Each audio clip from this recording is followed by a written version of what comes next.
Hello everyone, Rajasthan study point पर आपका स्वागत करती हूँ। कल अपन ने राजस्थान हिस्ट्री का टॉपिक देखा था। आज अपन जनरल साइंस का टॉपिक देखेंगे। जो अपन तंत्र चल रहा था, मानव तंत्र, उसमें से पाचन तंत्र कंप्लीट हो चुका है। आज अपन श्वसन तंत्र देखेंगे। उसमें कौन कौन से अंग भाग लेते हैं, उसकी प्रक्रिया क्या है, उसकी क्रिया विधि क्या है, सब अपन देखेंगे श्वसन तंत्र में। ठीक है, तो चलो स्टार्ट करते हैं अपन। क्या श्वसन तंत्र? श्वसन तंत्र, ठीक है। श्वसन तंत्र स्टार्ट करते हैं। पहले अपन देखेंगे कि श्वसन होता क्या है। तंत्र तो अपन पता चल गया कि श्वसन की प्रक्रिया में भाग लेने वाले अंग को सम्मिलित रूप से तंत्र कहते हैं, लेकिन श्वसन क्या होता है पहले वो देखेंगे कि श्वसन की डेफिनेशन क्या है। अगर हमसे ये पूछ लिया जाए कि श्वसन किसे कहते हैं, तो अपन वो क्या बताएंगे कि श्वसन क्या होता है। तो अपन देखते हैं, तो जब अपन सांस के दौरान O2 लेते हैं, जो ऑक्सीजन लेते हैं, उससे जो ऑक्सीजन हमारे O2 लेते हैं, उसका भोज्य पदार्थ का ऑक्सीकरण करने की प्रक्रिया श्वसन कहलाती है। मतलब जो अपन खाद्य पदार्थ के रूप में अपन वो खाना लेते हैं, उसका विखंडन और ऑक्सीकरण किसके द्वारा होता है? ऑक्सीजन के द्वारा होता है। और वही प्रक्रिया क्या कहलाती है? आपकी श्वसन क्रिया कहलाती है। तो अपन लिखते हैं, श्वास के दौरान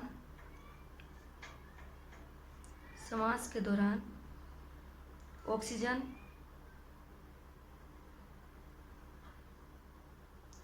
लेते हैं। ठीक है, ये सबको पता है कि सांस के दौरान अपन ऑक्सीजन लेते हैं और छोड़ते हैं क्या है? CO2 छोड़ते हैं, कार्बन डाइऑक्साइड छोड़ते हैं। ये ऑक्सीजन, ठीक है, ऑक्सीजन O2 लिख देते हैं ऑक्सीजन का। O2 कार्बनिक पदार्थ, कार्बनिक भोज्य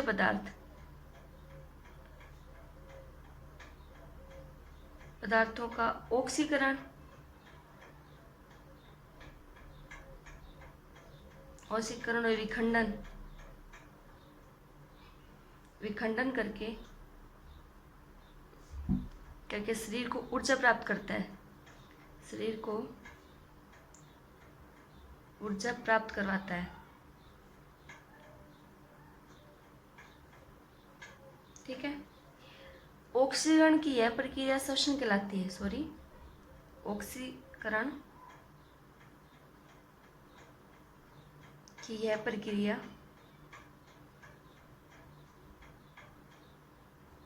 श्वसन कहलाती है। ठीक है,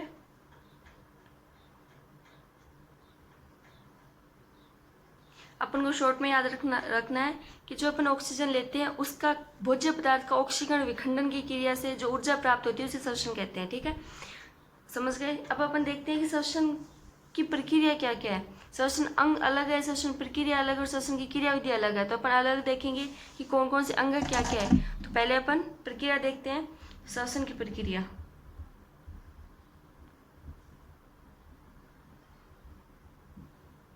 ठीक है, श्वसन की प्रक्रिया कितने प्रकार की होती है? तो 3 प्रकार की होती है। कौन कौन से होते हैं वो देख लेते हैं। एक तो बाह्य श्वसन, सेकंड आपका आंतरिक श्वसन,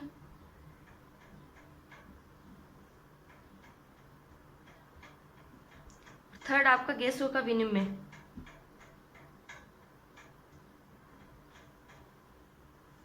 गैसों का विनिमय परिवहन। ठीक है, गैसों का परिवहन। अब स्टार्टिंग से देखते हैं, शुरू करते हैं स्टार्ट से।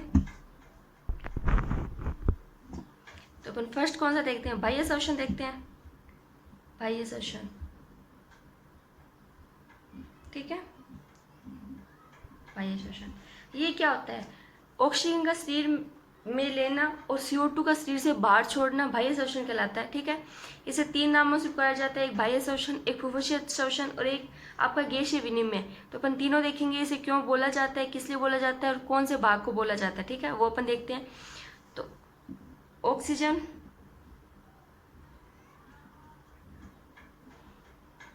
का शरीर में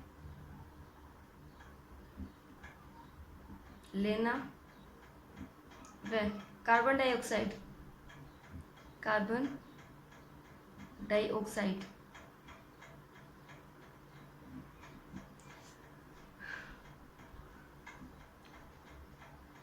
को शरीर से बाहर छोड़ना, शरीर से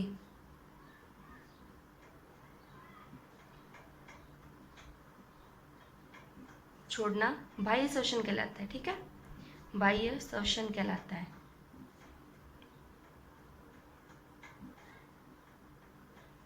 ठीक है, बाह्य श्वसन कहलाता है। अब ये देखते हैं कि बाह्य श्वसन किस में कंप्लीट होता है। ठीक है, तो ये बाह्य श्वसन की प्रक्रिया आपकी फुफ्फुस या लंग्स में कंप्लीट होती है, तो इसलिए आपको फुफ्फुसीय श्वसन भी कहलाता है। तो वो भी अपन लिख लेते हैं कि यह प्रक्रिया फुफ्फुस, इंग्लिश में आपको इसे लंग्स बोलते हैं, लंग्स में संपन्न होती है, ठीक है, संपन्न होती है। अगर फुफ्फुस में संपन्न होगी तो आपका फुफ्फुसीय श्वसन कहलाएगा। तो इसीलिए इसे फुफ्फुसीय श्वसन भी कहते हैं, ठीक है, कहते हैं। फर्स्ट नाम आपका क्या हो गया, बाह्य श्वसन हो गया। दूसरा आपका क्या हो गया, फुफ्फुसीय श्वसन हो गया। मैंने आपको बताया था कि इस बाह्य श्वसन को 3 नामों से पुकारा जाता है, बाह्य श्वसन, फुफ्फुसीय श्वसन और एक गैसीय विनिमय। तो अपन वो गैसीय विनिमय में देखते हैं कि गैसीय विनिमय क्यों बोलते हैं इसे।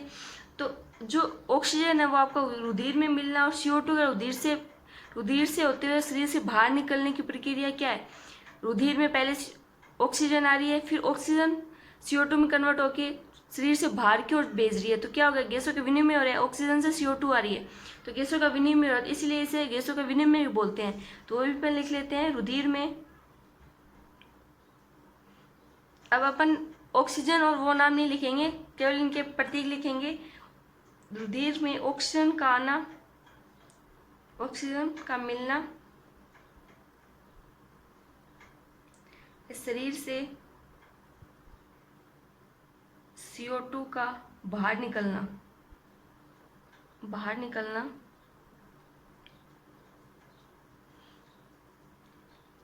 निकलने की प्रक्रिया को गैसीय विनिमय कहते हैं। ठीक है, गैसीय विनिमय कहते हैं, ये आप ध्यान रखोगे।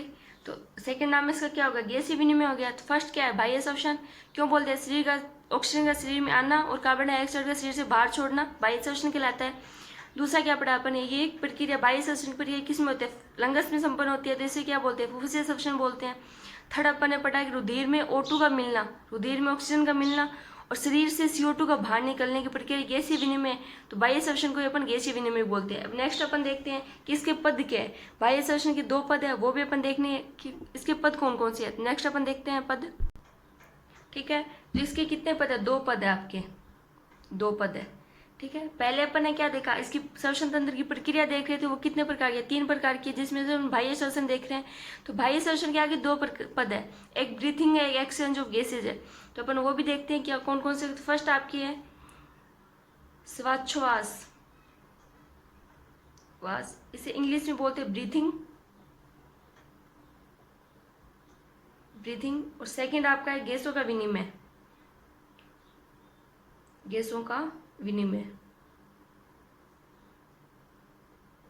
एक्सचेंज ऑफ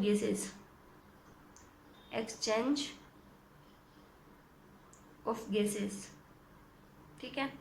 तो अपन क्या पढ़ेंगे, ब्रीथिंग पढ़ेंगे। ब्रीथिंग क्या होती है वो अपन देखते हैं। ब्रीथिंग क्या होती है, ब्रीथिंग अपन बोलते हैं सांस लेना।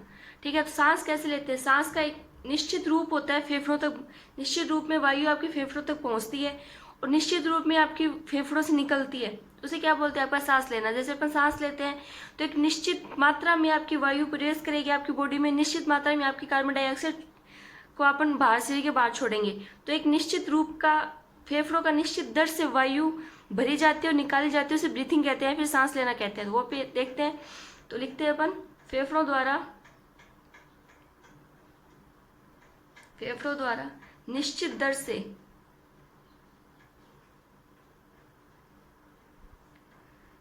वायु दैट्स O2, ठीक है, O2 का लेना व वायु को बाहर निकालना,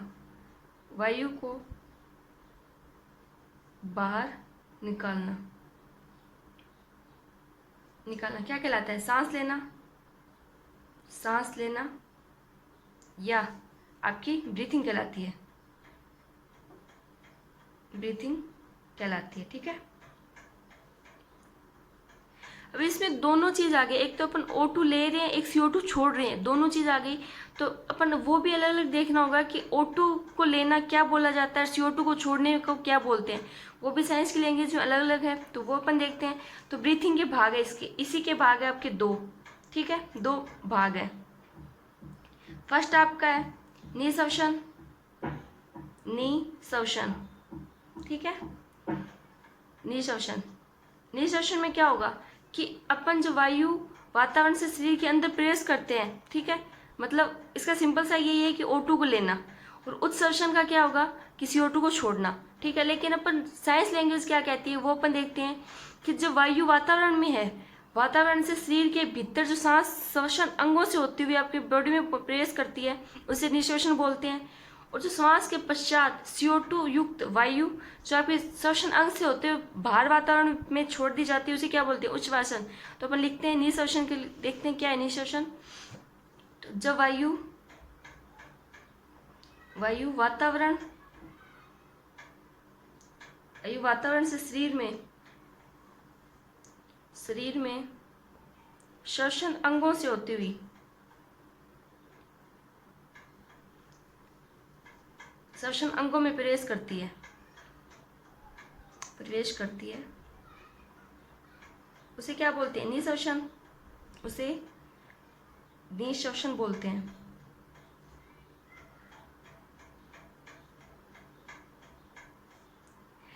ठीक है, सिंपल सा यही है आपका कि ऑक्सीजन को बॉडी में लेना।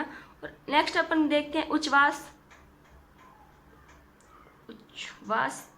ठीक है, इसका क्या होगा कि श्वसन अंगों से होती हुई CO2 वातावरण में छोड़ना। सिंपल से ये है कि CO2 का बाहर की ओर छोड़ना। ठीक है, तो देखते हैं अपन ये क्या है कि श्वसन के पश्चात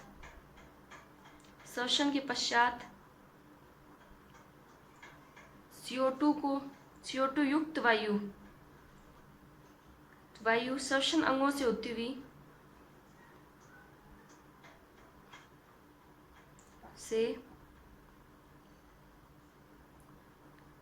हुई वातावरण में छोड़ना,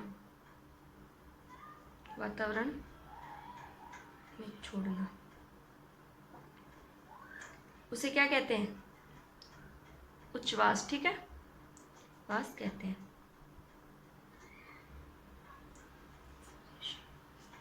आप इसका इंग्लिश भी याद रखोगे क्योंकि कई बार ये होता है कि आपको हिंदी नहीं याद है कि इंग्लिश याद आ जाती है, तो वो भी अपन देखते हैं। निःश्वसन को क्या कहते हैं? इंस्पिरेशन। और उत्सर्जन को क्या कहते हैं? एक्सपिरेशन। ठीक है, ये भी आप ध्यान रखोगे। अब नेक्स्ट अपन देखते हैं कि गैसों का विनिमय, इसका सेकंड पार्ट क्या है? ये देखो, गैसों का विनिमय, एक्सचेंज ऑफ गैसेस, तो वो अपन देखते हैं। फर्स्ट अपन ने ब्रीथिंग देख ली, सेकंड क्या देखते हैं? गैसों का विनिमय देखते हैं। सेकंड आपका गैसों का विनिमय, गैसों का विनिमय। और मैंने प्रक्रिया भी बताई थी। फर्स्ट क्या थी? बाह्य श्वसन, दूसरा आंतरिक श्वसन, तीसरा क्या था? गैसों का विनिमय। तो गैसों का विनिमय अपन साथ ही देख लेंगे, आगे अपन नहीं देखेंगे क्योंकि कंपटीशन एग्जाम में इतना नहीं पूछा जाता गैसों के विनिमय किसके साथ क्या कन्वर्ट हो रही है। एक हीमोग्लोबिन के साथ जाके मिलेगी, कोई आपकी NADH के साथ मिल जाएगी, कोई कहीं आपकी ATP बनाएगी, वो अपन नहीं पूछा जाता। जितना आपको कंपटीशन एग्जाम में चाहिए वो अपन पढ़ेंगे क्योंकि वो चीज़ सिर्फ साइंस बैकग्राउंड की है। जो बच्चे साइंस बैकग्राउंड से है वो उन्हें आगे पढ़ना होता है वो चीज़, तो वही देखते हैं। बाकी कंपटीशन एग्जाम में इतना डीपली नहीं पूछा जाता, तो अपन कंपटीशन एग्जाम की नज़र रखते हुए वही देखेंगे जो आपको चाहिए। ठीक है, तो अपन गैसों के विनिमय देखते हैं। तो ये आपका गैसों के विनिमय होता किसके द्वारा है वो अपन देखते हैं कि कौन से भाग में संपन्न होता है। तो ये आपके फेफड़ों में संपन्न होता है, ये फेफड़ों में संपन्न होता है। ठीक है, संपन्न होता है। आपका इतना ध्यान रखना है कि गैसों का विनिमय श्वसन अंग के कौन से भाग में संपन्न होता है, तो वो आपके फेफड़े में संपन्न होता है। ठीक है, अब अपन ये देखते हैं कि जो निःश्वसन, जब अपन ऑक्सीजन लेते हैं तो उसमें कौन कौन से पार्ट गैसेस पार्ट होते हैं, जो अपन O2 CO2 छोड़ते हैं तब आपके कौन कौन से पार्ट आप वातावरण में छोड़ते हैं। उसका कई बार ये पूछा है कितने परसेंट आपने ऑक्सीजन ली, कितने परसेंट आपने CO2 ली है, तो वो अपन देखते हैं। तो एक टेबल बनाते हैं अपन। निःश्वसन, निःश्वसन क्या है, CO2 सॉरी ऑक्सीजन को लेना। निःश्वसन के दौरान अंदर ली गई वायु, ठीक है। नेक्स्ट अपन देखते हैं उच्छ्वास के दौरान छोड़ी गई वायु, ठीक है। इसका टेबल बनाते हैं अपन, क्योंकि इससे कंपटीशन में पूछा जाता है कि कितनी परसेंट कितना ऑक्सीजन लिया है, कितना CO2 लिया है, ठीक है। तो वो अपन नेक्स्ट देखते हैं। तो इसमें आपके 3 पार्ट हैं, नाइट्रोजन, ऑक्सीजन और CO2। अब आप पूछोगे मैम नाइट्रोजन का आपने कहीं पे जिक्र नहीं किया, लेकिन इसमें जिक्र नहीं होता। नाइट्रोजन जितनी आप बॉडी में लेते हो उतनी आप बॉडी से वापस छोड़ देते हो। तो नाइट्रोजन सिर्फ आपको इतना ध्यान रखना है कि नाइट्रोजन कितनी ले रहे हो, नाइट्रोजन कितनी छोड़ रहे हो।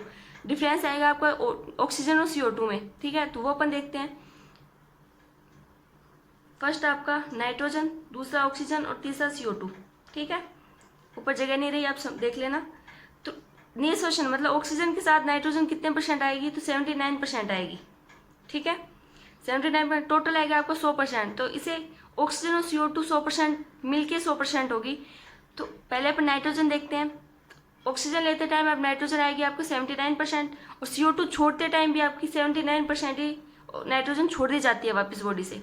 मतलब इसमें कोई भी अंतर नहीं होगा, अंतर सिर्फ ऑक्सीजन से कार्बन डाइऑक्साइड से होगा। तो ऑक्सीजन कितनी लेते हैं अपन, तो ऑक्सीजन अपन लेके 21%, ठीक है।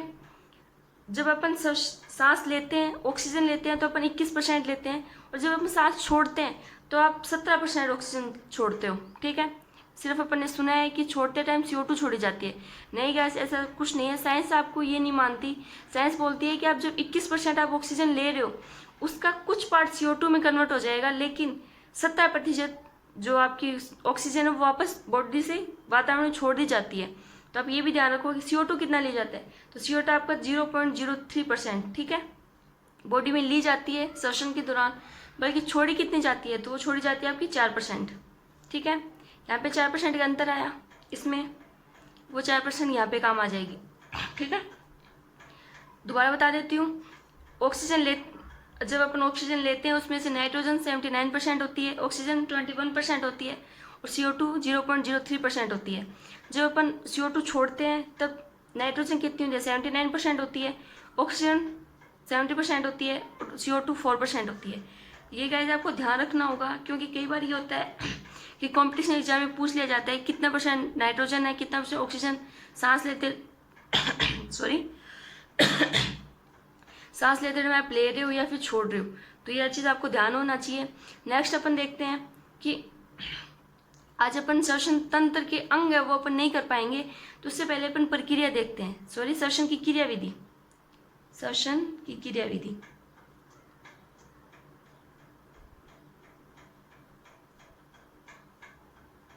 ठीक है। श्वसन की क्रियाविधि देखते हैं।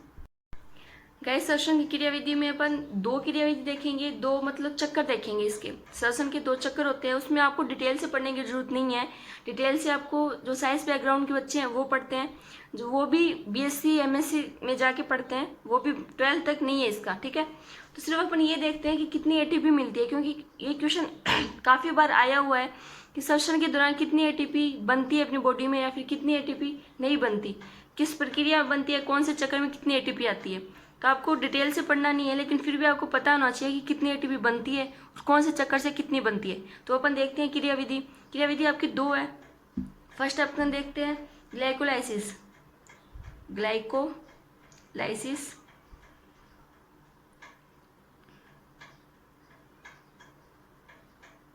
ठीक है। इसे EMP पथ बोलते हैं, ठीक है। इसमें 3 वैज्ञानिक थे, हेम्बेल्डन, और दो और थे अन्य व्यक्ति, उन्हीं के नाम पर ईएम पथ भी बोलते हैं, इसे ग्लाइकोलाइसिस पथ भी बोलते हैं।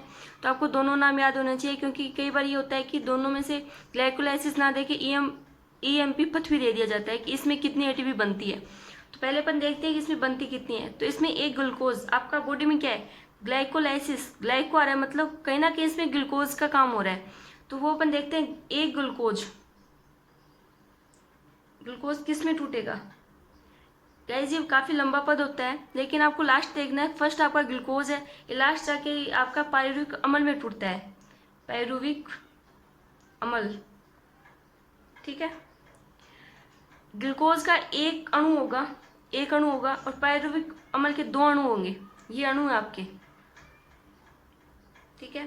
तो आपसे ये पूछा जा सकता है कि ग्लाइकोलाइसिस में एक ग्लूकोज का अणु कितने पायरुविक अम्ल में टूटता है, तो वो आपके दो अम्ल में टूटेगा। एक चीज़ आपको ये ध्यान रखनी होगी कि ये ऑक्सीजन की अनुपस्थिति में होती है। तो ये O2 की अनुपस्थिति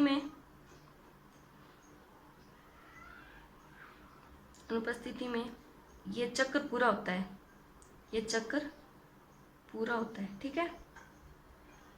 तो आपसे ये भी पूछा जा सकता है कि कौन से चक्कर में ऑक्सीजन की उपस्थिति नहीं होती, तो ग्लाइकोलाइसिस या फिर ईएमपी पद है, ठीक है। इसमें एक ग्लूकोज अणु कितने, दो पायरुविक अम्ल में टूटेगा, ठीक है। इसमें क्या होता है कि इस पूरे पद में 4 एटीपी बनते हैं, 4 एटीपी बनते हैं आपके, ठीक है। इसमें से दो एटीपी यूज ले लिए जाते हैं आपके, ठीक है। लास्ट कितने बचेंगे आपके पास, 2 एटीपी बचेंगे, तो प्लस 2 एटीपी, ठीक है। तो मैं नीचे लिख देती हूँ, इस प्रक्रिया में 4 एटीपी बनते हैं, 4 एटीपी बनता है, जिसमें से 2 एटीपी इस चक्र को पूरा करने में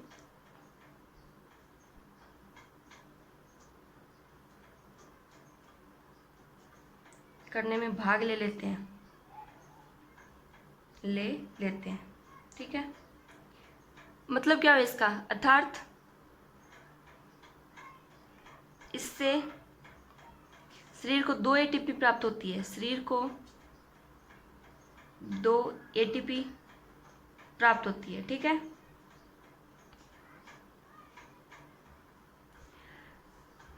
मैंने आपको इसलिए बताया ये क्योंकि कई बार मैंने काफ़ी क्वेश्चन देखे हैं इस चीज़ श्वसन तंत्र से, क्योंकि ये चीज़ बहुत कम बताई जाती है क्रियाविधि आपकी, लेकिन क्रियाविधि थोड़ी सी टफ होती है। इसका डिटेल आपको नहीं जाना, सिर्फ आपको इतना ध्यान रखना है कि एक ग्लूकोज कितने, 2 पायरुविक अम्ल में टूटेगा, कितनी एटीपी बनती है, 4 एटीपी बनती है, उसमें से 2 एटीपी आपकी इस चक्कर पूरा करने में भाग ले लेती है, लास्ट आपकी 2 एटीपी बचती है जो आपके श्वसन तंत्र में जो ऊर्जा के रूप में प्राप्त होती है, ठीक है। नेक्स्ट सेकंड अपन देखते हैं। सेकंड आपका है क्रेब्स चक्कर,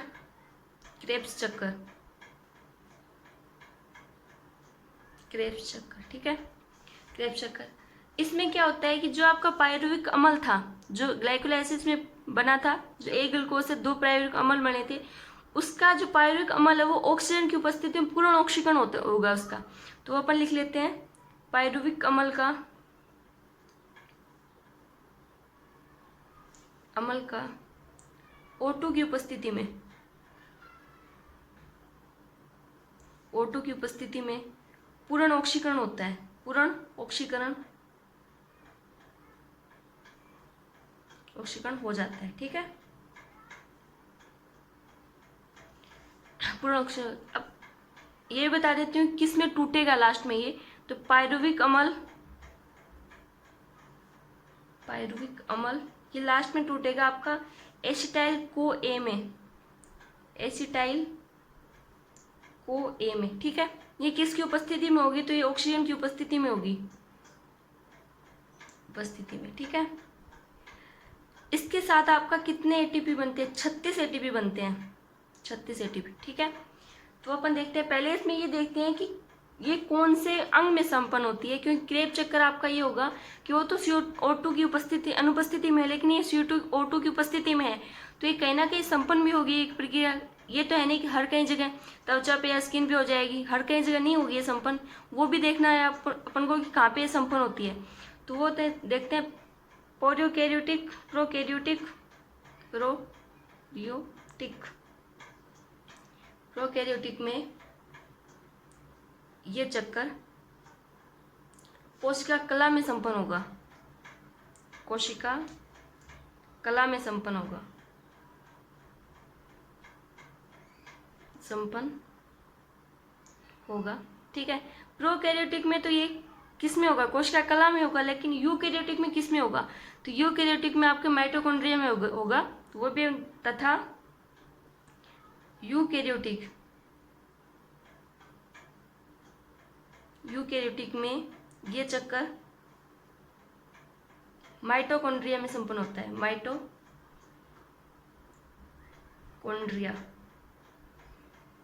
में संपन्न होता है। ठीक है, माइटोकॉन्ड्रिया अलग क्या नाम है इसका, पावर हाउस भी, इसे पावर हाउस भी बोलते हैं। तो ये चीज़ आपको ध्यान रखनी होगी कि क्रेब चक्कर प्रोकैरियोटिक में कोशिका कला में संपन्न होगा और यूकैरियोटिक में आपके माइटोकॉन्ड्रिया में संपन्न होगा। ठीक है, इसके दौरान 36 एटीपी शरीर में ऊर्जा के रूप में प्राप्त होते हैं, शरीर में ऊर्जा के रूप में प्राप्त होते हैं, ठीक है।